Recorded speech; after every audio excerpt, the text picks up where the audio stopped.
This is the Detroit Sports Podcast Network.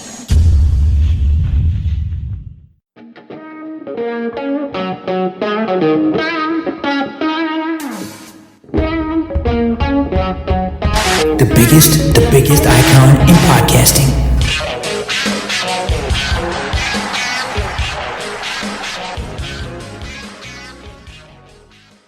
Welcome in, everyone, to this week's edition of the DocNJock Wrestling Podcast. I'm your host, Adam the Jock Straczynski. On today's show, Drew McIntyre upset after the Rumble. This superstar re-signed for multiple years. These stars were surprisingly released on Friday night, and this former WWE star signs with AEW. We're going to get to all of that back end of the show. We'll probably mix in some Drew McIntyre being upset in the front end of the show, so you want to stick around for that for sure. We've got the Royal Rumble we've got to break down, what's taking place on a road to WrestleMania, as well as covering what took place on AEW as they push for their big pay-per-view? No? TV show? We're going to talk about all of that with Grand Slam. Doing it with me as always, he's the one, he's the only, he is the Doc, John Macaroon. What's up, cuz? Say his name and I'll appear. If you like it or you don't like it, here I am ready to break down what I thought was one of the great Rumbles. 4 matches, 4.5 hours. And it didn't drag. It wasn't a pay-per-view that is traditionally kind of the one that's just action-packed, full of craziness and all that kind of stuff in terms of sheer number of matches. But my goodness, the stories, the pops, the returns. I absolutely love this week of wrestling. And AEW finally stepped up their game with a program that I think people will like. There's buzz regarding one of the promos of the year, I think, in regards to passion delivery and really taking ownership of what people want. And it's going to be a great podcast this week, cuz what's happening? Not too much, man. Look, I thought the Royal Rumble was fantastic. This was probably one of my more favorite WWE pay-per-views. I thought this was well-paced. I thought this was well done. Some of the results I didn't like, but I'm willing to give it a shot and see kind of where we go. I thought this was really, really good. I enjoyed this. I turned it on from the start, and I watched it all the way through to the end. And when I was done, I wanted more. And that's how you know it was a good pay-per-view. I thought this was absolutely fantastic. Overall, your thoughts on the Rumble? Anything really stand out to you? What really impressed you with this Rumble? Well, first and foremost, I love the men's opening with Rey Mysterio and Penta. It was one of those rumblings where it was like, oh yeah, the internet's talking about this. It makes sense. Penta talked about it in interviews, how much respect he had for Rey. Rey had the nice long walk to the ring, and then I just would have liked them to stay like a headshot on Penta when he walked in. Instead, they panned out to the side. But Penta's entrance was great. I loved his uniform. I thought that it was good, the sign of respect. And to see Penta in the Royal Rumble was sweet. I loved the appearance of Joe Hendry. Everybody was waiting for it for basically a year. And he got the respect that he deserved for all the work that he did. Now, many will argue that, yeah, you took advantage of him a little bit too late. Like, hey, he's already in TNA as well. Like, you made him the champion in January. When he was over in, like, July, he was the most over wrestler in the world. But I just figured, you know what? The respect that to see the TNA world champion show up, it just goes to show you that AEW had a partnership with TNA, but it wasn't maximized to the degree that a WWE can when they can highlight a Joe Hendry showing up at the Rumble. And he gets probably the second biggest pop of the night. Seeing Roman Reigns in the Rumble was great. And then just the sheer surprise of who they had win the men's Royal Rumble, I thought was special because they cemented a star. Jey Uso was building, and you and I have talked about it for many, many months about AEW in terms of how do you ascend a mid-card guy to a main event guy. Well, Jey Uso was right there. Like, he was getting pops, getting loud reactions, making memories, being a workhorse, and then they just cemented it like, okay, you got made by winning the Rumble, and it just took them, like, naturally you could see, oh, they took this guy to the next level, and it was just perfect. Like, even though we all thought, and I wanted Punk, and you talked about, we talked about Punk and Cena and where this could go, I don't care about the internet's reaction that Jey Uso is not a big enough star. Oh, yes, he is. Oh, yes, he is. Just based on what you saw on SmackDown, the man's getting a 10-minute entrance. And we're like, oh, man. My note from SmackDown was, Jey Uso's getting 10-minute entrance now? My God. But yeah, that was awesome. It was perfectly done to elevate somebody that was just right there from like fourth gear, and you put them into fifth gear, and now you can legitimately say, you know what, Jey Uso's, and it was such a like literally a 4-year build to make Jey Uso truly main event. Yeah, and look, I love, there's a lot of foreshadowing in what you just said. I want to kind of table some of that so when we get into the results of the matches, we can really delve in and kind of sink our teeth into a lot of what you just said, because I think everything you said, absolutely on point. With that being said, let's jump into what took place. Charlotte ends up winning the Women's Royal Rumble. She eliminates Roxanne Perez. I thought it was nice for Roxanne Perez to be one of the final two in that match, but when it got down to Roxanne Perez and Charlotte, you knew Charlotte was winning. The women's match I thought was very, very well done. I thought it was really, really good.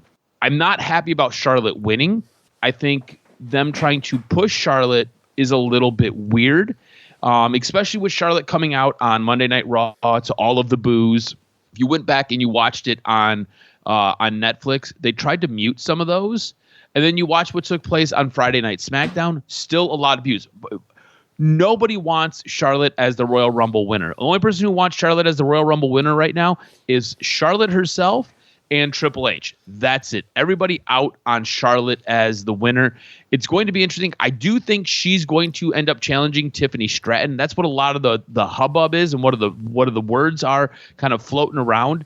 I do think it would be interesting if she did challenge Rhea Ripley, though, but not impressed with the end of the women's match. I thought the women's match as a whole was very, very good. What made you pop in this match? Because this match, I thought, had the opportunity to really get over some returning stars, get over some new stars. Look, Alexa Bliss showed up, and I was like, we talked about it. We didn't think it was going to happen. There was a possibility of it, but she showed up, and that place exploded, and that was absolutely awesome. Jordan Grace showed up. That place exploded, and it was absolutely awesome. Those things were awesome highlights for me. Jordan Grace and Naomi hugging in the middle of the ring. At one point, they were TNA Women Tag Team Champs. So that was cool to see. There was a lot of little head nods and a lot of little cool things in this match that I really, really liked. What really stood out to you in the women's match that you liked? Yeah, absolutely. But I did say that I felt like the eliminations kind of happened a little bit slowly. They let the ring fill up a little bit, maybe too much, so it was hard for everybody to get their stuff in. You know what I mean? It just kind of... that's funny, because when I started watching the men's match, I was like, man, there's like nobody in this ring. In the women's match, there were women all over the place. Exactly. So good call. Good call. Yeah, it was distinct, because that's exactly how you noticed it was. I think the men's paced it out where when it got to like 6, 7 guys, 2, 3 guys would kind of get eliminated. So I thought that probably that was intentional, but it worked out where this women's Royal Rumble had opportunities for a lot of women to kind of, start to get their stuff over. And it's cool to see the women get attention, and you realize, okay, the women's roster on WWE is stacked. And it was cool for Natalya to get her stuff in, to kind of get a little bit of respect. It's always good to see the new returns. You said it. Alexa Bliss coming back was great, especially with Michael Cole saying, I thought the internet told us he wasn't coming. And she wasn't going to be there. And it was funny to do it that way. Look, in regards to Charlotte, I think that it's fine that she gets booed. It's a reaction. And I think that's kind of the reaction she wants. I think that she put it out there where, most people, you and I are not going to relate to a lady with sequin dresses rolling up in PJs in private jets, in boats, saying, I'm the boss B. And I think that, in this day and age, that Ric Flair hyper look at me attitude kind of is frowned upon in the world. Like, I think you get more pops by being for the ladies, kind of like being a little bit more badass, like Rhea Ripley. So I'm of the opinion that Charlotte amped up is fine. I love her attitude of like, hey, you don't belong in the ring with me. I do think they need to tweak it though, because it's kind of been done before. She's done it that way, that snobby, I'm the best, don't talk unless I tell you to talk. You got to have, I just think you keep it simple. Bling. You don't have to keep saying, oh, I'm the baddest in the world. You just say, hey, I'm Charlotte Flair, and you're not. I'm royalty, and you just step in line with what I want and handle business. I don't think she has to say those things. I think she can just carry herself like, maybe it's like, perfect example, metaphorically. She just walks by Tozawa and thumbs her nose at him and goes, who are you? And goes, or like she walks by him in a segment and she goes, yeah, I'll take a couple coffees, espresso, really hot. And he looks at her and she's like, aren't you the waiter? Aren't you the guy assigned to me to take care of me tonight? And something along those lines to elevate the idea that she's above everybody else. In the ring, all the words, it's just, we've heard it before. I just think some actions or some behind the scenes stuff as well. But in the end, Charlotte Flair is easy to not like, and I think that's going to be fine for the company to move forward. I think it's perfect for her to win because no matter what, and it stinks too, because I think you and I are in the boat of merit. And I think she's riding the name of Charlotte Flair a little bit too long, or she's riding the last name of Flair and the respect that Triple H naturally has for her father a little bit too long. She just came back from 2 injuries that took her out for basically the last 2 years. So she's nowhere near the top of the company. So I think you and I would have been more thrilled if Alexa Bliss wins it, Rhea Ripley wins it, someone like a Bianca Belair, somebody else or when you do it, I think that the Women's Royal Rumble has, elevated stars as well.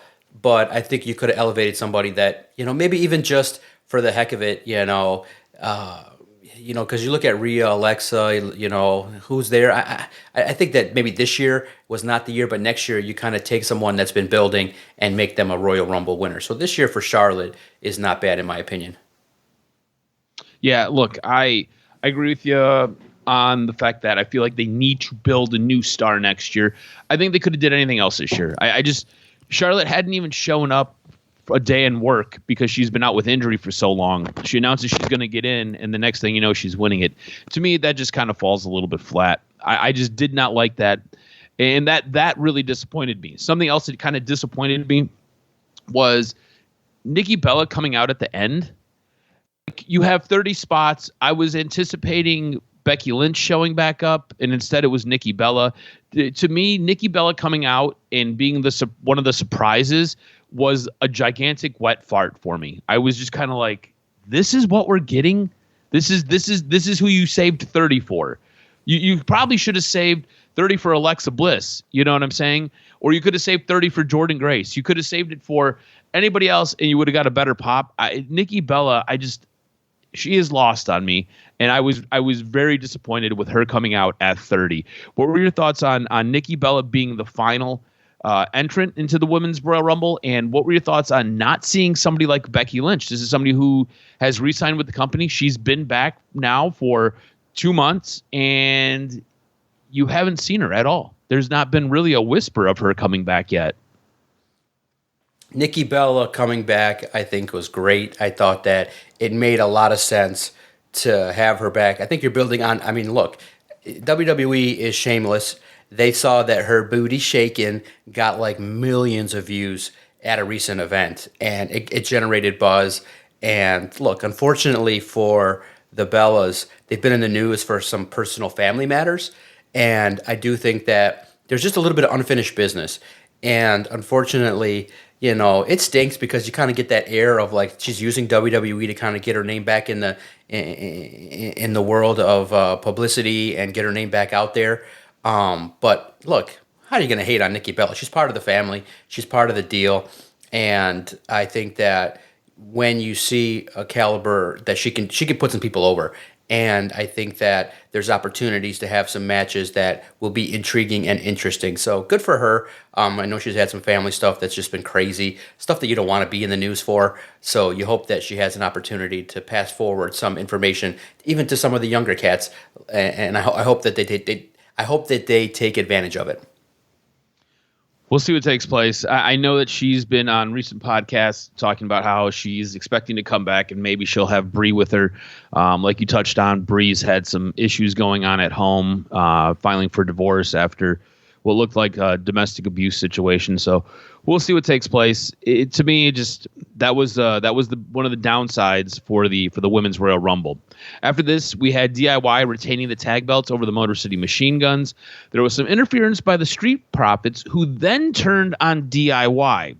I hated this finish. To me, it didn't necessarily make sense. I also had the Motor City Machine Guns winning. Doc loved it. He had DIY winning. So I think that might have played into why you love this finish, but please explain to me why you love this finish. I myself was a little bit confused. Street Profits come out, attack Motor City Machine Guns, and then they take a crutch and end up breaking it over DIY's back. To me, it just didn't necessarily make a whole lot of sense, and it really felt like it was a SmackDown angle done on a pay-per-view, and that's why I did not like it. Why did you love this, though?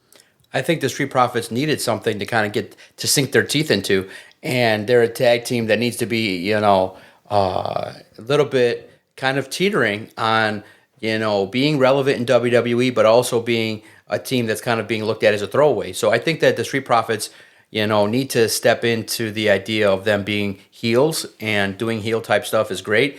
And I know it was one of those deals where many people would have liked to see the Motor City Machine Guns take advantage and win. But like I said, I think on a bigger stage, and I think that you develop feuds in the tag teams is great.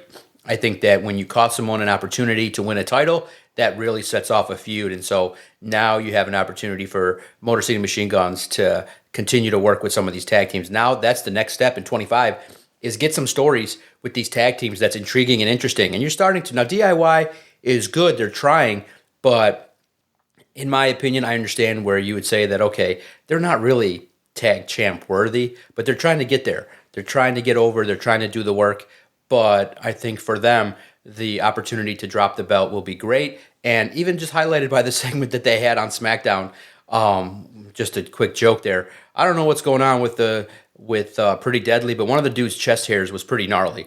And you looked at it, and the way it showed up on television was like, how the hell did he shave his chest to make it look like that? And it was fucking hilarious. And I like what they're doing with Pretty Deadly.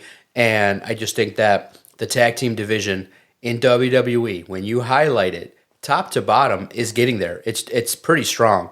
And you cut some dead weight. You now can move forward with some tag teams that are true tag teams and can handle business. We'll see what takes place with DIY and Pretty Deadly. I'm not as in on Pretty Deadly as you. But we'll see. Look, Motor City Machine Guns and Legado del Fantasma, I'm going to like to see that. And I think that's a good direction for both of those guys to go. DIY, Street Profits, I think that could be fun. But again, to me, it just kind of feels like a lot of steam with the Street Profits have been lost. So you've got to do a lot of rebuilding with that tag team to get them onto a level where they should be competing for DIY's championships. So take the wait and see approach. We're on the road to WrestleMania. We've got some time. They can do work, and they've been able to turn chicken shit into chicken salad very, very quickly. So we'll see what takes place going forward with the Street Profits. It just, to me, I did not like the match. I just kind of thought the end of it just kind of felt a little bit flat. Also expected it to get a little more time. I think that match only got like 14 minutes. It was very, very quick. Our next match was Cody Rhodes. He legitimately killed Kevin Owens. Like, Kevin Owens, I thought, was decapitated at the end of this match. The match ended with them being out on the announce table and an Alabama slam being executed onto a ladder where Kevin Owens' head went through a rung of the ladder. The ladder crumpled, and Kevin went down to the mat outside. Cody was able to climb into the ring and grab his belt. Afterwards, a little bit heelish with Cody Rhodes standing over a crumpled Kevin Owens, where you see Nick Aldis throw up the X in the back like he was legitimately hurt, and Sami Zayn as well, and looking down and kind of talking shit down to Kevin Owens. That's usually something that a babyface does not do. I kind of like a little bit of that edge. I kind of like this Cody Rhodes that seems like he's kind of teetering, right? Like, there's a lot of pressure getting to him right now. And that's the story that they've been telling. There's a lot of pressure for the champion. At some point, everything's going to kind of come undone. You got to face your friends. Your friends want what you got, and it becomes tough. You can't trust anybody anymore. And I think you're starting to see a little bit of a paranoid Cody Rhodes. I think we kind of got a little bit of that on Friday Night SmackDown. I think we got some of that, and you got to see some of that emotion come out at the very end of this match. What did you think of Cody killing Kevin Owens? I thought it was great. I thought it was absolutely a way to highlight when Kevin Owens is pissing off somebody. I think that that's another way to establish Cody Rhodes, is that, yeah, he is one of the top baby faces, but he's also a tough dude. And I think there's a lot of ways to tell stories and feuds. And for Cody Rhodes, he's kind of just been you can kind of tell that the thesis has been, okay, the last year was finish the story, let's be cute, let's kind of have somebody climb the mountain. Now that you're at the mountain, he wants to establish that, yeah, I'm a babyface, but I'm a tough wrestler. Like, I'm a tough dude. And Kevin Owens is the perfect epitome of toughness, and Cody Rhodes gets a little bit of that rub off of the opportunity to destroy him. And that's how you win feuds, is that, okay, you're going to mess with me, you're going to call me out, call me names, say I'm not a good friend, all right, I'm going to destroy you in the ring. And as a wrestler, you can be a lot of different things. You can be entertaining, you can be inspirational, but you can also be badass. And I think that that's the legacy Cody Rhodes wanted to establish starting this year, and a ladder match that really told some stories and psychology and kind of the in-ring work, I thought was special. I thought that Cody Rhodes and Kevin Owens are good dance partners, and the visual of Cody standing over Kevin Owens was great, and I thought that they sold it well, that Kevin Owens was destroyed. I never thought that he was legitimately hurt, because I thought that they hyped it up and they made it, okay, this is part of the story, and you understood it. But Kevin Owens just, I don't know how the hell he laid with his legs over his head like that. Like, that shit would hurt over after 20 seconds, but he was laying there, and it was great. So kudos to these guys, where you can still move on with Kevin Owens as a badass, and Cody Rhodes can now move to his WrestleMania as a champion. Yeah, and we'll talk a little bit about what kind of comes out of this as far as Kevin Owens is concerned, because I don't know if you're a fan. I don't think I'm a fan. We'll talk about all of that here in a little bit. Next, we had our men's Royal Rumble. I thought this was a fantastic Royal Rumble. I loved it. I thought it was great. Jey Uso outlasts all of the top guys. Like, there was so much Hall of Fame talent, and then Jey Uso. In the end, Jey Uso pushes John Cena out of the ring to win the men's Royal Rumble. I absolutely loved. You said a lot of this. You already foreshadowed all this. You made a star. You cemented a star. Jey Uso is probably one of the most hyped guys out there, one of the biggest names out there. And you've seen it with his entrances, right? On Monday Night Raw, he got like a 15-minute entrance. On SmackDown, he got a 12-minute entrance. I stopped and I checked the time. I'll be honest with you. In his segments, he didn't say a whole lot of anything. A lot of it was just him crying. A lot of it was him just kind of blabbering. But they gave him time. There was a point where on Friday Night SmackDown, the crowd asked for another round of yeets, and he looked at the camera and it was like, run it back, let's go. And they gave it to him. Big stars get that. Big guys get that. That is something that a John Cena can call for on the fly, and they'll give it to him. That is something that a CM Punk can call for, and they'll give it to him. That is something that a Roman Reigns or The Rock can call for, and they'll give it to him. He gets that love now. He is there. The thing that I found absolutely insane, if you go back and you check out anything on YouTube, any of the YouTube clips, there were a lot of fans. It was very split with Jey Uso winning this, and I don't know why. A lot of fans were not happy with Jey Uso winning. A lot of fans hated, basically 96% of people hated that Charlotte won, which I totally get, but it was like a 60-40 split with people hating that Jey Uso won the Royal Rumble. I don't understand that. This guy is so over. He is your top merch seller for the company. He comes through the crowd, and the fans love it. It's the best shot in the world is when the jib cam is pulled way out wide, and you can see the entire arena in unison throwing their hands up and coming down and yeeting with him. This guy is money. This guy is a top star. I absolutely loved that he won. I thought this men's Royal Rumble was absolutely fantastic. What didn't you like about it? Because I thought there was so much good here. We could spend an hour talking about everything that was good. What disappointed you in this match? Yeah, look, I understand everything that people are saying. Is that I can understand the premise, which is many people kind of built it up as CM Punk finishing his story.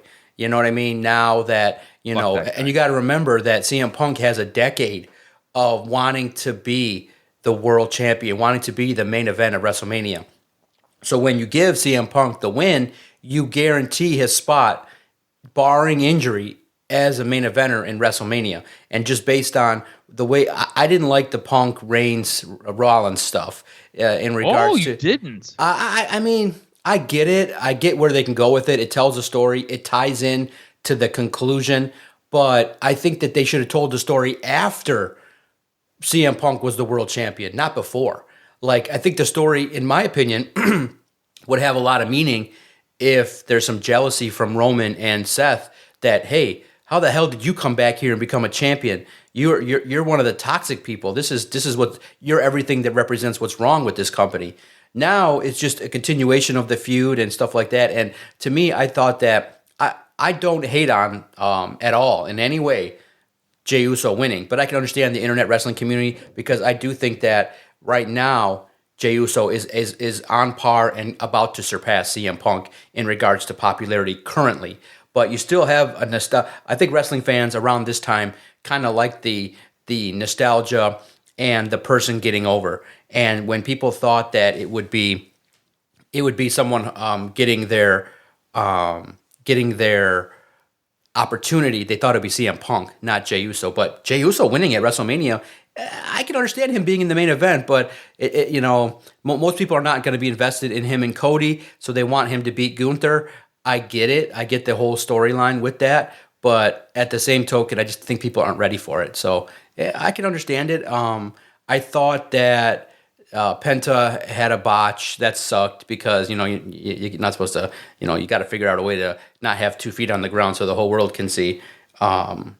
And I thought that was, it's highlighted and people are going to go back and replay it. You always want Penta to be in the best light because he's, I think, somebody that can be in the IC mix with Braun Breaker. I loved IShow Speed.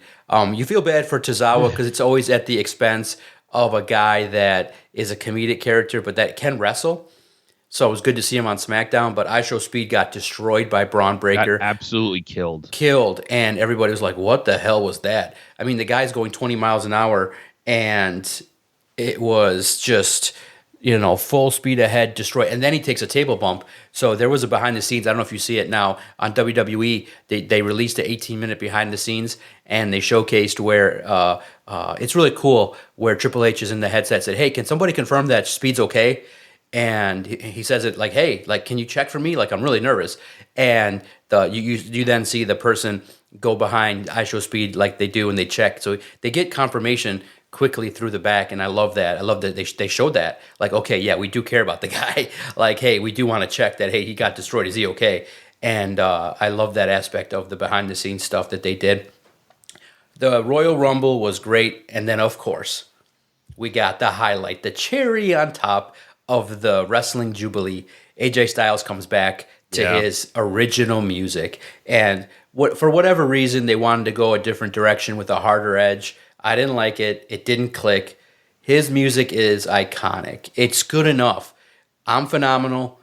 Play the music. Beautiful tone entrance. Because you also got to remember, too, that AJ Styles has a walk-up. He, lays out a little bit, and then he reveals, I'm AJ Styles. So his music sets the tone perfectly, where it's that little long beat, and then boom, it hits, and then the lyrics start. So you don't need to change it. AJ Styles is back. He's looking great. 3-month Liz Frank or whatever foot injury that he had kept him out. But at 47, 48, I expect the next year or two to be fulfilled with greatness. Him and Braun Breaker will steal the show. Him and anybody are going to steal the show. So just give him match. Let's go. Penta's doing his thing. It's just dream matches galore. Penta wins the IC belt, blah, blah, blah. He talks his shit. AJ Styles comes out. We're going to have some great matches. It's just going to be great. And I think that AJ Styles, unfortunately, has got to find ways to win. So I think what's going to have to happen is, you know what? It's just going to have to be main event losses for AJ Styles. He wins all the matches in his build-ups. He's going to have to feud with Penta. He's going to lose that feud. He's going to have to feud with Braun Breaker. He's going to have to lose that feud. But along the way, in the times that he has Netflix matches, that he can win all the TV matches and then just loses all the PLEs. That's just the way it's going to be. And at the end, I think he's got one more title run somewhere. One more, maybe the IC title perfectly. Yep, maybe next year, if Penta gets a nice long run, then the guy that takes it off of him can be AJ Styles. But it was great to see him return. I thought Logan Paul was cool. I thought seeing Cena, just that powerful moment of his last run, just standing there with the towel was nostalgic, and especially with the quick talk that he had afterwards. But I thought that the Rumble itself was a nice culmination to kick off the road to WrestleMania. I'm ready. Yeah, me too. I'm ready for this. Look, I think this really kind of helped set the plate for WrestleMania. This was a fantastic appetizer for what we're going to get coming down the road. We look at calling the card. You get 2 points. I get 1 point. You get the win with the overall card, and we each get a point for picking Charlotte Flair. You cut into my lead. I now only lead by 4. It's 11.5 to 15.5. Looking forward at Monday Night Raw, looking forward at SmackDown. We've already kind of talked about Jey Uso opening the show and crying, and then kind of what happened on SmackDown. We also talked about Charlotte getting booed incredibly hard. The thing we haven't talked about was Kevin Owens attacking Sami Zayn at the end of Monday Night Raw. This now sets up Kevin Owens, Sami Zayn, 937th time that they're going to face each other. When I seen this take place on Monday Night Raw, I was like, again? This is what we're doing? I kind of thought that they would almost use this moment in the Royal Rumble where Sami is standing over Kevin Owens. I would thought that they would use that moment to kind of help solidify these two and kind of get them on common ground, not use it as a way for Kevin to attack Sami again. But this is where we're at. I want to get your thoughts on us seeing Kevin Owens versus Sami Zayn one more time. Yeah, it's one of those deals where, when I saw this is what I wrote for Sami. I think that his opportunity peaked when he had his opportunity last year in Montreal, when he kind of got the opportunity, but then it went back down the mountain. And how do you get Sami Zayn back up the mountain? I mean, the mountain just got so much tougher. You got Penta, AJ Styles, you got Drew McIntyre, you got Jey and Jimmy Uso, and everybody knows Jacob Fatu is just, I want to cheer for Jacob over Cody. Like when his music pops, and if you check it out now, his entrance for WWE 2K25 is online. You can watch it. I find myself standing up going Fatu and just getting up there, getting hype. I love Jacob Fatu and his hype man. And I look at it and I say, you know what? If you're Sami and you are given 5 years of this, I would say, man, it's maybe time to move on. Like you did everything you could do. You main evented WrestleMania. You had a home match where you could have won the world title. You were Jey Uso a year ago. You literally were Jey Uso. And this last year has been good, but I don't know if he gets back to the top. So exactly, is this stuff interesting? It's kind of like now he's there. Like I don't think he's mid status, but I just think Sami Zayn needs to kind of find a way to get back his shine. And it's always going to be in the ring, but I'm not sure the level of programs he's going to get are going to be all that fresh. You've had many years with the Bloodline. You've had many years with Kevin Owens. You've had a lot of this background role, support guy, mediator type. Like, I just think that, going to AEW would have been great for him, where you get the Cody Rhodes treatment the other way. Like, I'm coming in, Tony, and I'm not going to lose for 3 years. Like, I come in, cut my hair a little bit. I get back to the original Sami Zayn. I win. I go up against Okada, get the W. Go up against Ospreay, get the W. Go up against Moxley, get the W. And I want the Cody Rhodes treatment where it's all eyes on me. And I think he could go do it, but somewhere else.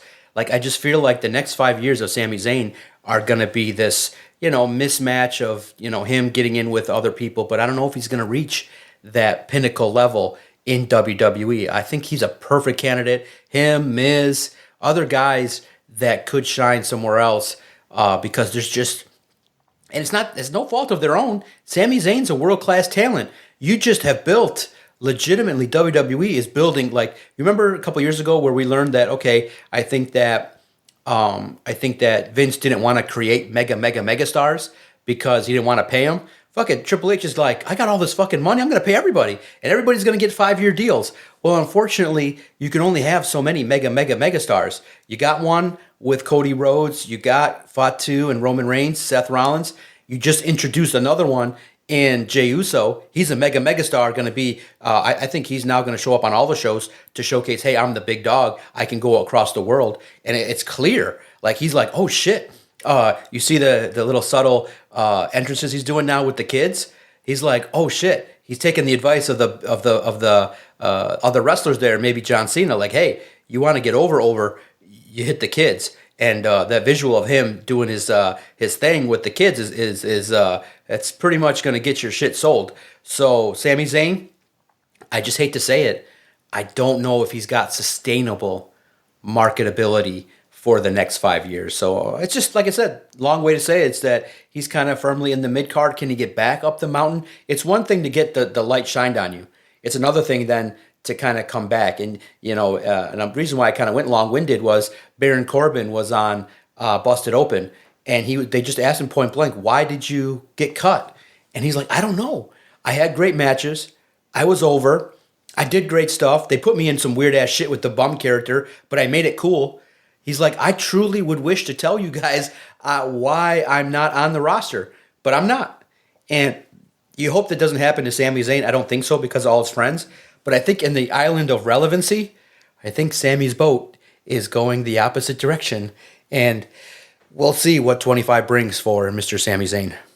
Yeah, it kind of feels like Sami Zayn is internally locked in this weird mid-card position where he can't get over and get back up to the mid-card. Like, you're right. He was probably at his peak when he was in Montreal facing Roman Reigns. Right. And I don't know if he'll ever get that hot again. And I feel like they might have missed an opportunity there. And I don't know. A lot of times that type of stuff doesn't come around twice for a wrestler. The great ones are able to do it and make it and reduplicate it.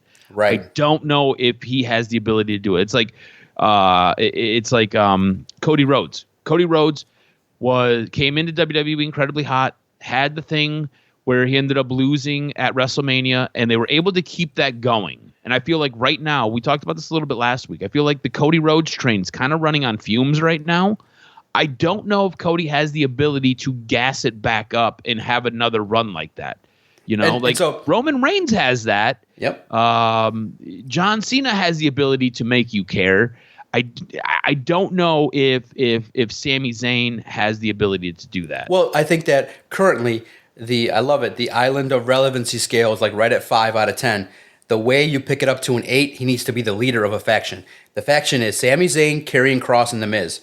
You got the perfect blend of muscle, strength, wisdom, sarcasm, and a great wrestler. You got 3 guys that are looking for relevancy, and you get out there and you start destroying people. Like, I don't care about friendship. I don't care about anything. I care about me. I'm the top dog. I'm the guy that's overlooked. I'm the guy that did everything for everybody, and you just start destroying people. Like, he needs to be the agitator, and perfect way to set that off is you want to piss off the whole wide world. Jey Uso's about to win the main event at WrestleMania, and out comes Sami Zayn with his new faction and fucking destroys Jey Uso and is like, you stole my spot, and I don't take that lightly, and I don't care about you. And the visual at the end of the night 1 of WrestleMania is Sami Zayn with his group all in black going, it's about to get serious up in here, and he walks off.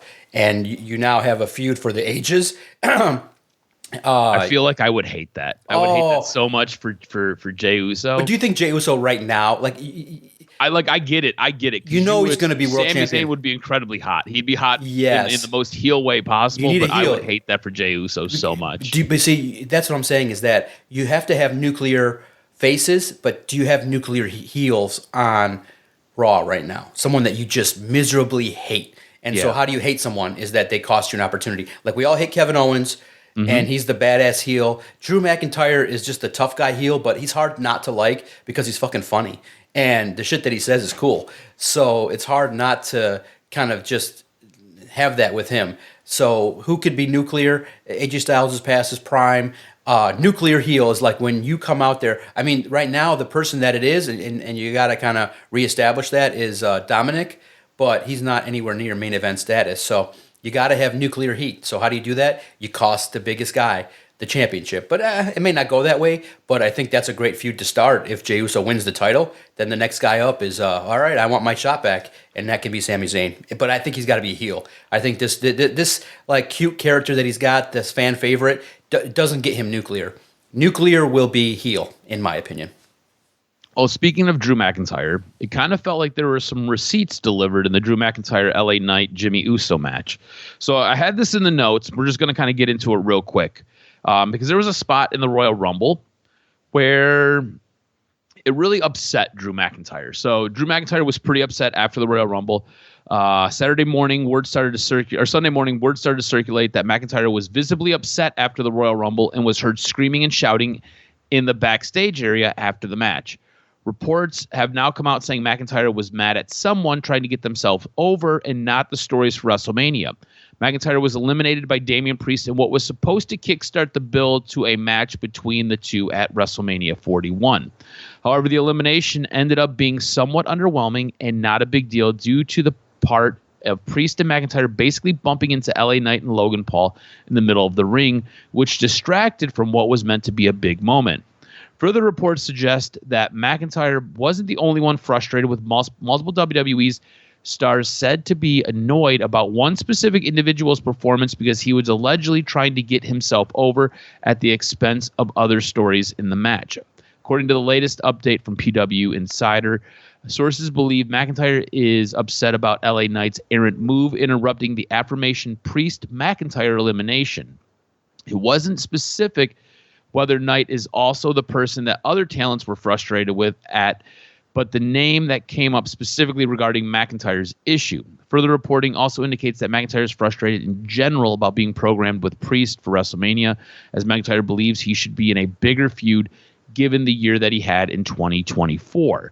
Now, you go back to what took place on Friday Night SmackDown.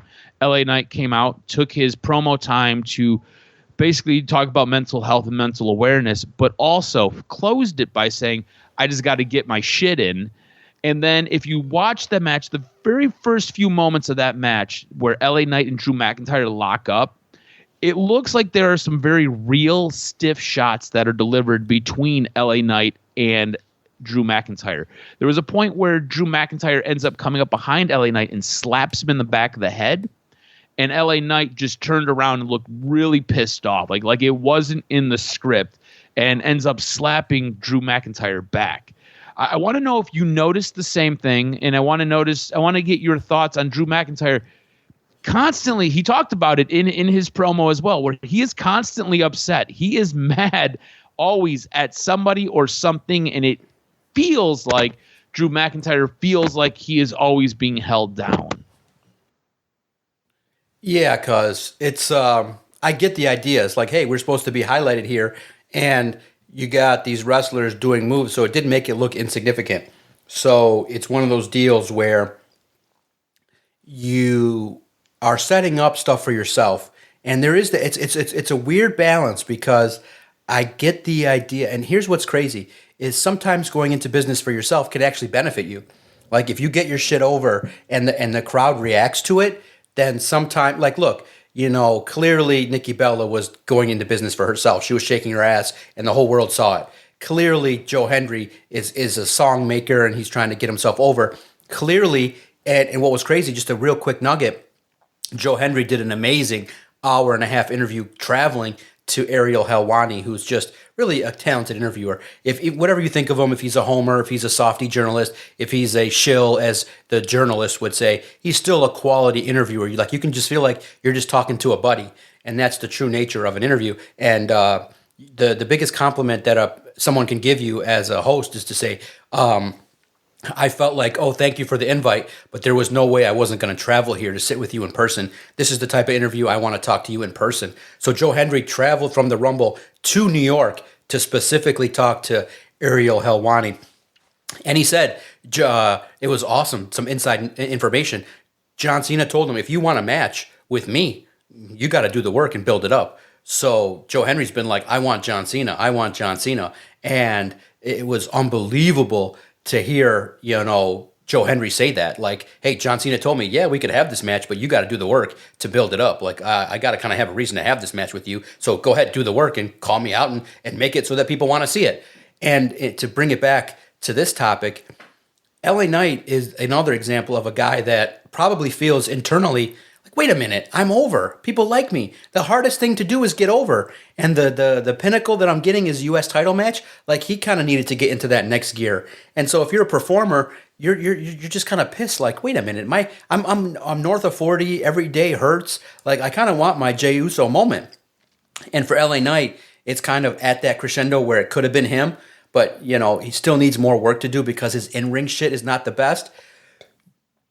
But you just can't be a selfish guy. Like the number one thing is you got to also, when you're an egomaniac, and maybe someone here can potentially think on that line, you also got to remember long term, you need dance partners. So if you're LA Knight and you want to get your shit over, there's nothing wrong with Drew being a mega star on your brand, because then when you get your push, you go to the boss, you say, H, I want to get in with Drew. I want to do some shit with him. And then you get your chance later on. As long as you pitch good ideas and you get your shit over, LA Knight's over. So him and Logan kind of stealing the spotlight for themselves. Like, Logan Paul doesn't need anything more. Like, the company loves you. Triple H showed up on your podcast. You're getting these offers to fight your brother and to fight these megastars. Like, you're just that guy, that you're just so popular that you don't need more shit to get thrown on your plate to be over. Like, you're just over being Logan Paul with 150 million people that follow you in every move you make. That's why you're there. You have a job for life. In my opinion, I thought that was clunky. And if that's the case, if the true nature was that Logan and LA Knight just did whatever to not pay attention and be professional, I thought it was wrong. And Drew McIntyre has every right to say, hey, my spot at the biggest show was impacted because you guys can't get your shit figured out and move your shit to the side and let me get my elimination. Like, you also, it's kind of funny too, if you joke about it, you say, I can't even get eliminated properly without these people fucking up my shit. So I hope that it works itself out, and maybe you revisit it down the road for business. But Drew McIntyre deserves a little bit more, but also plays into his gimmick of, look at me, I'm screwed in every avenue of what I do. Yeah, look, I get him being frustrated if the spot was ruined, because it did take away from it. I remember watching it being like, oh, that was kind of clunky and weird. And it just didn't feel as though I was surprised. I was like, oh, Damian Priest eliminated Drew McIntyre. I was like, that's weird. And to me, that just kind of felt like a missed opportunity. So, like, I get him being upset, but it is one of those things where it feels like he is always either finding something or manufacturing something. It feels as though Drew McIntyre is the modern day CM Punk. CM Punk was always upset about something, always manufacturing something to be annoyed about. Feels like Drew McIntyre might be going down that road. I don't know, just my thoughts. I do feel like there were some very real shots in Friday Night SmackDown, though. I felt like there was some receipts being delivered to LA Knight, and LA Knight not taking kindly to them and delivering them back to Drew McIntyre. If you want to go check it out, I recommend checking out probably only the first 5 or 10 minutes of that match is all you really need to see for those receipts. It kind of calmed down after that. Our main event on Friday Night SmackDown had Cody Rhodes and Jey Uso beating Jacob Fatu and Tama Tonga with the return of Solo Sikoa. What are your thoughts on Solo Sikoa coming back? Do you think there's going to be now some internal friction between Solo and Jacob? Solo kind of walked out and Jacob kind of took the reins, and it seems as though Jacob's kind of doing his own hit style bloodline. Or do you think Solo comes back and things kind of calm down a little bit and Jacob slides back into his more subservient role of Solo? It was great to see. I thought Solo looked good, strong. Cody's the man. Selling is amazing. The selling in the company has been outstanding, the way in which they tell the story. It was unexpected, so it was cool to see. I can't wait to see what they end up doing with Solo, whether it be with Jacob Fatu or the other guys, Tama Tonga, Tongaloa. It's great to see, and you now have to reestablish Solo as somebody that's a mega heel, and that's one way to do it, and you got to take it to the next level. Heel tactics are difficult to get, and then difficult to sustain. You gotta have some mega heel action, and I do like Solo Sikoa and what he could do on SmackDown. It'll be something to watch how Jacob and Solo kind of come back together and see what happens there. I'm riveted to see what that relationship's going to look like, and I think that is going to be the story as they work their way towards WrestleMania. Let's transition and switch gears to AEW real quick. It's going to basically be a shit sandwich for AEW. It's going to be some shit, something good Well, and then some more shit right, that we're going to talk about. But they did have a moment, which was good, and needs to go more in that direction for sure. I'm fascinated by your moment. I think I know what it is, but I am fascinated by what your moment was. I first want to start with Mark Davis versus Will Ospreay. I feel like this could have been huge, and this could have really been a nice addition to this storyline with Will Ospreay and Kenny Omega taking on the Don Callis family. Instead, Don Callis introduces Mark Davis as Will Ospreay's opponent, and you're kind of like, wait, what? Mark Davis and Will Ospreay were hugging it out 3 weeks ago. What are we doing here? This had no build, and to me, this made no sense. You then had Don Callis on commentary trying to explain it away, which I don't think did a very good job. I don't think tells a fantastic story. And if you're in the arena, you're not hearing Don Callis tell this. You're just seeing Mark Davis come out to fight Will Ospreay. And it was a good enough match, but I think storytelling-wise, I felt like, again, AEW missing the mark. AEW missing the interesting parts of what could make this really, really good. Instead, they just give you something and they're like, here you go. This is what you got to do. I just feel like the creative team for AEW, it's just not on par. It just does not do a good job. If you are looking to do indie wrestling shows, fine. That is fine. If you are trying to do episodic television where you're trying to get stories over and you're trying to get pay-per-view buys, you are doing a very, very bad job and you're not setting yourself up. Mark Davis siding with Don Callis could have been something that really devastated Will Ospreay, really broke Will Ospreay. And you could have had that build and you could have had him turn on Will Ospreay and it would have been more significant. Instead, you have him come out of the back for the opening match on Dynamite, and it was a match, is all it was. Do you have any thoughts on Mark Davis just kind of being lumped in with Don Callis versus Will Ospreay? Because to me, I watched this and it just irritated me. And I was like, this is what you're opening the show with. There's a whole lot of potential here, and you just took a dump on everybody's chest again. Yeah, it's no interest for me. I was like, okay, this is one of my thumbs down. Was like, I don't like the angle. I don't like the premise. I don't like the execution. And I thought that was a down moment for the show. And then you kind of follow that up with Jay White, who we've talked about before. Jay White came into AEW super hot, super, super hot, kind of fizzled. Now you're trying to rebuild him. The Gun Club comes back in this episode of Dynamite. But you've got Jay White, who him and the Gun Club are a faction together, but you've got Jay White now out there with Adam Copeland, and you've got him out there with FTR, and they're doing this weird Death Rider storyline. I'm so over the Death Riders. I'm so over whatever this is. I know that they're giving Jon Moxley a ton of leeway to do what he wants to do with this. And initially I was into it. I'm not into it anymore. I'm very bored. I don't know about you. When the Death Rider storylines come on, I just want to fast forward through this. I want to get to the end of it. I want to see where we're going to go because I just don't want to get through the minutia. I'm over whatever this is. Whatever the Death Riders are doing, I'm not interested. And it feels like it's very much that Chris Jericho vortex where Chris Jericho is doing something. There's a new young up and coming talent. Chris Jericho latches onto them and just kind of smothers their heat, smothers whatever good vibes they've got going on. It's kind of where I feel like the Death Riders are right now. Anything good that's going on, they just kind of tamp it out, and it's just kind of the same thing. It's a lot of numbers game. It's a lot of standing in the crowd. It's a lot of pointing and yelling at each other. You're not getting any good matches, and you're not really telling any good stories. I don't know where the hell we're going with this, and I'm kind of done. Are you over the Death Rider storyline? Yeah, I never really got into it as much, but how would you make it better, like real fast? Well, what could be done to tinker with it? Because, yeah, I put low. My note was interest level, very cold, ice cold.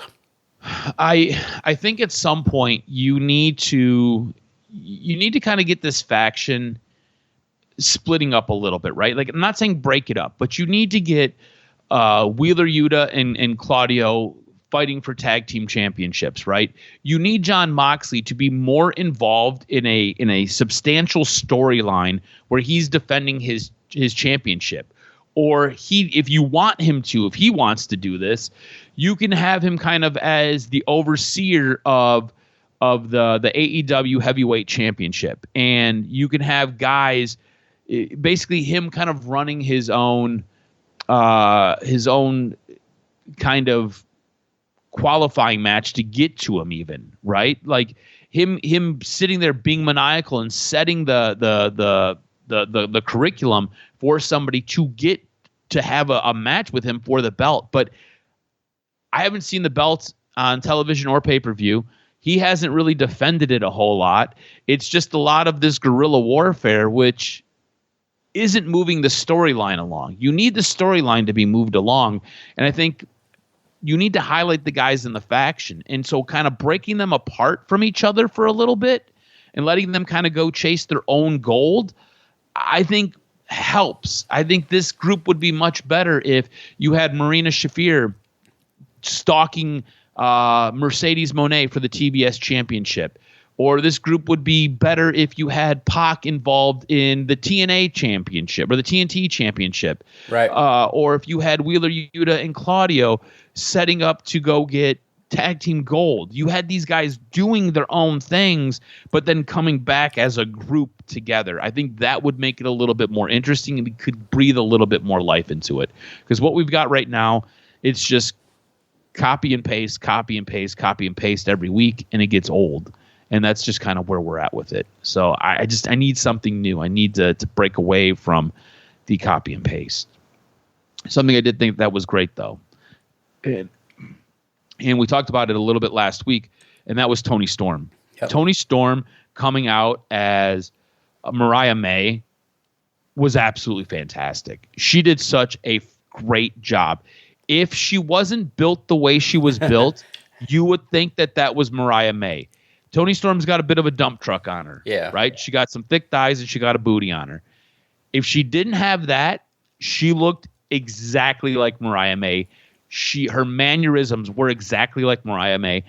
Toni Storm right now is the best thing on AEW. Yeah. She is absolutely fan-freaking-tastic. She is the reason that I want to tune in. I want to see what she's doing. I thought what she did coming out as Mariah May, and Mariah May played it well. Her being annoyed, her being upset, all of it. I thought that whole segment, that match with Queen Amidala, I thought it was all well done. I thought whatever Toni Storm is doing, the rest of creative needs to get on with all of that, because her storyline is fantastic. I loved it. I love Toni Storm. I want to get your thoughts on Toni Storm, and I also want to get your moment. I want to get what you were talking about. I think I know what it is, and I don't think it made my rundown here, but I want to get your thoughts on Toni Storm, and I want to get your chef's kiss for AEW.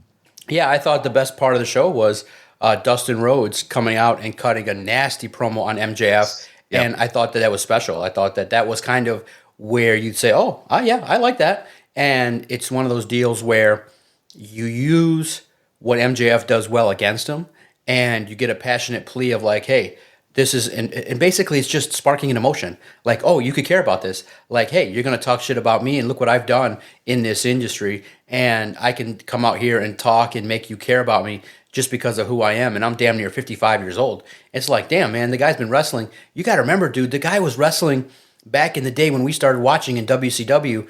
It was craziness to see how long this guy's career is going on, and he's still doing relevant stuff. And he got a new deal. Now, I would have maybe, stepped it back up to WWE, but what are you going to do? You're going to be a bit player. I think he likes the influence that he has of being somebody that can have some talk, and I think that he's heard all the news about people saying that AEW doesn't tell good stories. Well, he told one, and it was delivered well, and it makes it interesting to see how it plays out moving forward. Yeah, I thought the promo was incredibly well done. And if you go back to the week prior, Dustin Rhodes had some issues with things that MJF had said about Jeff Jarrett. He took a lot of offense, and he was legitimately upset. if you look at him in this promo, he is legitimately upset. Like, look at his body language. He is not happy. It is taking everything he has to not physically assault MJF. Not storyline wise, but in real life. He was really, really upset. And then MJF kind of going where he goes. He drags you into this deep, dark end where it's nasty and it's not nice. I thought it was a fantastic promo. I thought it was a well done. Segment. I thought they did a really, really good job hammering it home. I don't know what Dustin Rhodes really gets out of this, though, because it's not like they're going to put Dustin Rhodes over on MJF. MJF's not losing to Dustin Rhodes. That doesn't make sense. So I don't know what this necessarily does for either one of these guys, because I think MJF beating Dustin Rhodes doesn't really help elevate you at all. Doesn't really help your story necessarily. So I'm not sure where we go with it or what the big benefit is. I guess maybe it allows Dustin to get more screen time, but I just don't know what it does for both parties. I do think it was a fantastic segment, though. I want to get your thoughts on Grand Slam. So Grand Slam, the way it was being advertised, I thought this was going to be a pay-per-view. I thought this was going to be a Saturday night pay-per-view. I thought this was going to be a really good show. The way that they were putting these matches together, it felt big to me. Well, it turns out it's a television show. It's going to take place on Saturday nights on February 15th after whatever's going on with the NBA. There's like not even a time slot for it. It's just going to take place after NBA television is what you got. It sounds like the people in Australia who are buying tickets to this are pretty upset because it was the way it was presented to them. It was going to be a pay-per-view and not a TV show. And the way it was set up, they were going to be at a larger venue. They had trouble selling that venue out, so they had to move it to a smaller venue. And it doesn't really look as though the people who had the tickets were necessarily notified of this. So it seems as though it might be a little bit of a bait and switch, because I'll be honest with you, I thought this was going to be a pay-per-view. I'd marked my calendar. I was like, all right, we've got a pay-per-view on this day. And it turns out Grand Slam's just going to be a propped up episode of Collision on TBS sometime after a basketball game. What are your thoughts on this? Did you think Grand Slam was going to be a pay-per-view, or were you kind of in the loop that it was going to be a TV show the whole time? No, I thought it was going to be upper level pay-per-view. I didn't think. I don't know why. Maybe they saw the interest. Maybe they saw the timing, or they just said, okay, let's switch it up. But yeah, it's kind of herky-jerky in terms of the messaging that AEW had. I don't think it went the way in which it would have. It kind of downplays the event, in my opinion. Yeah. But hey, that's how they roll, and that's what they're doing. I just feel like, again, communication's not great with a lot of stuff with AEW right now. Tony Khan has come out and he said, no, the whole time it was supposed to be a TV show. It really felt weird because it felt like it was going to be a pay-per-view, I think, to a lot of people in the audience. So not a great job by AEW. I want to get to your show of the week this week. I want to give it to SmackDown. I thought SmackDown was fantastic. I thought Raw was really, really good. You've already kind of heard us shit on Dynamite again.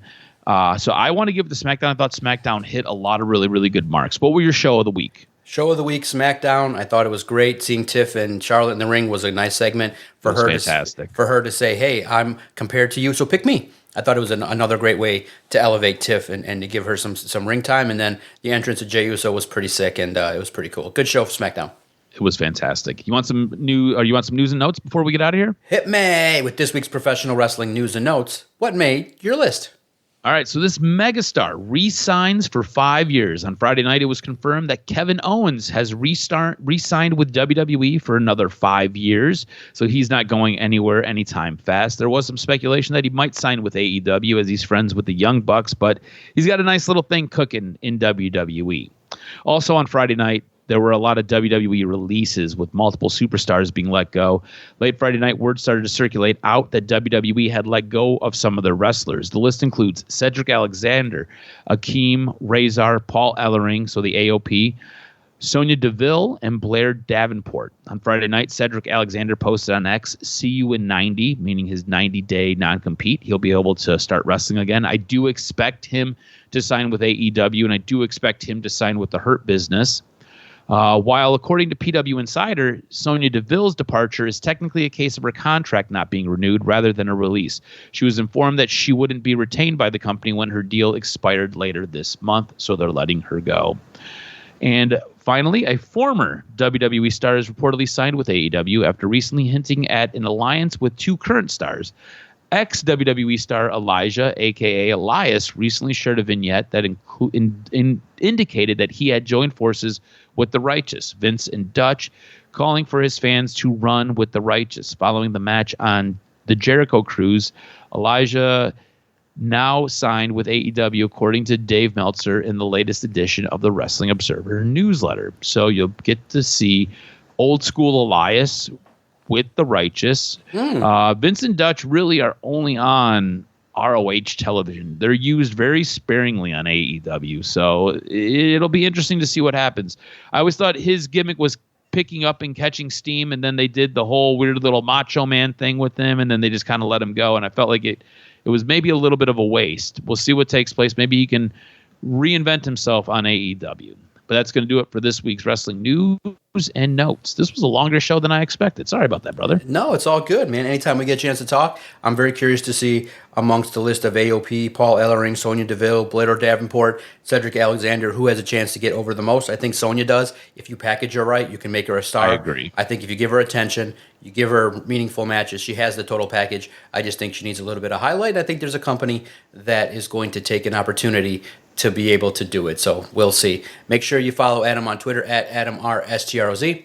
Follow the network at Detroit Podcast. Make sure anywhere that you listen to your favorite audio content, you type in Detroit Sports Podcast, and our content will find you as we talk about Michigan football, all of Detroit sports, the resurging Pistons, the Red Wings, the Tigers, Lions. Is Alex Bregman going to come to town, or is Chris Ilitch the biggest, baddest heel in Detroit? Is he going to piss off the entire sports community by not bringing in the guy? Do you not make the free agent acquisition that you can bring in to spark? We'll talk about it all on Detroit Sports Podcast, and I can't wait for next week as we fire up another episode of the Doc and Jock Wrestling Podcast.